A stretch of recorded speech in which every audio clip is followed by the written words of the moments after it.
most depressive seasons in my life.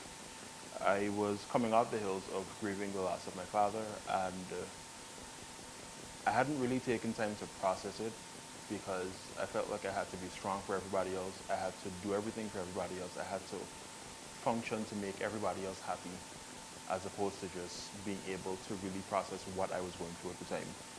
And it got to the point where I was contemplating suicide, and there was just so many things that I was dealing with that I was not able to really process or think out loud, if you will. And I remember one day in particular, it just got to the point where I just sat in the house and burst out with tears because it just felt like like it can't get worse than this. Like, where do I go from here? And in that moment, I remembered there's a scripture in the Bible that says, "To whom much is given, much is required."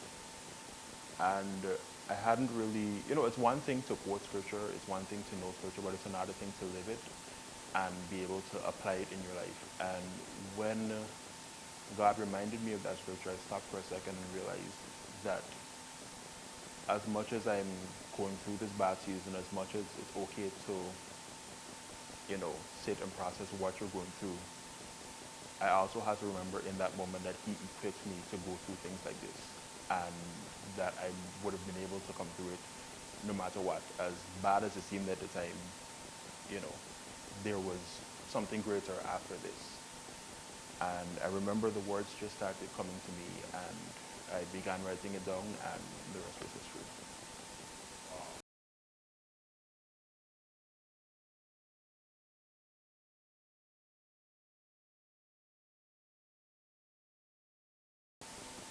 For me, um,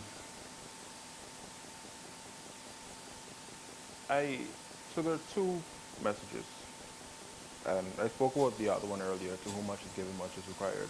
And there's another scripture that says, "Blessed are those who are persecuted for righteousness' sake, for theirs is the kingdom of heaven." I think God was showing me that He was really, because there are a lot of times as Christians, there are things that we will go through that we don't quite understand, but sometimes we don't necessarily go through things just for us, but God might be using it to bless someone. And we can apply it in our daily lives as well. There's just certain things that we will go through that we might not understand why we're going through it, but we're able to bless somebody else later, or we're able to help somebody else who may not be able to navigate it as well. And I really think that He was reminding me that regardless of what I was going through, that His love would always be there, and that this is not something that I needed to necessarily hold on to for such a long time, because apart from the personal aspect of it, He was using it to, He was preparing me to be a blessing to so many other people. Yeah.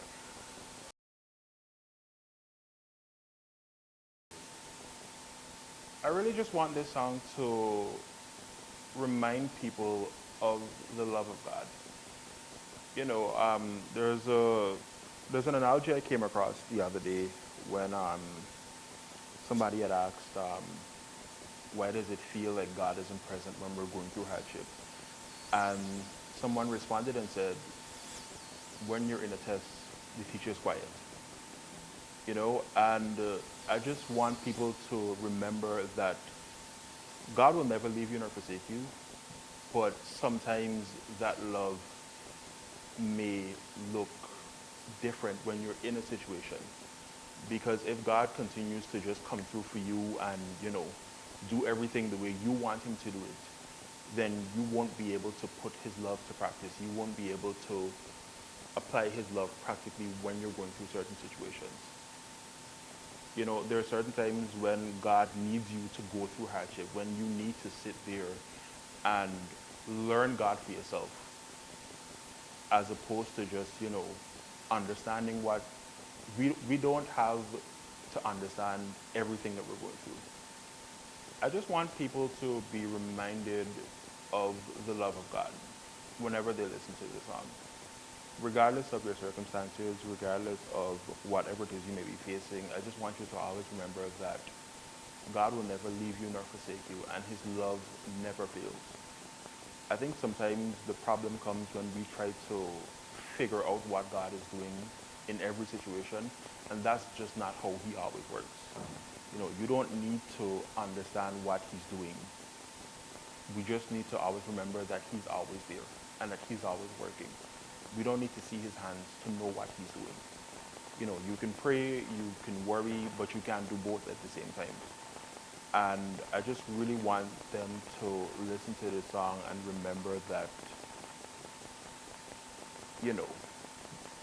to remember God's love before they go to worry, if that makes sense.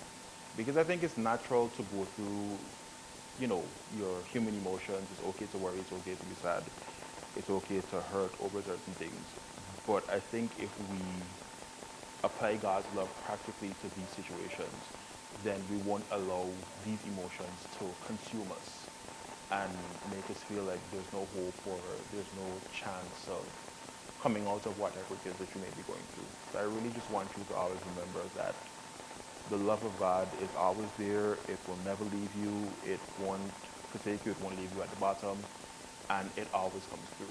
It might not look the way you want it to look, but it's always there.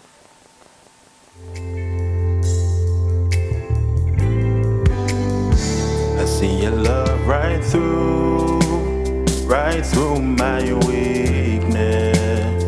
Now I can see it was you. Your love's what I needed. Sometimes it's hard, sometimes it's rough. Sometimes I don't wanna deal with this stuff, but you're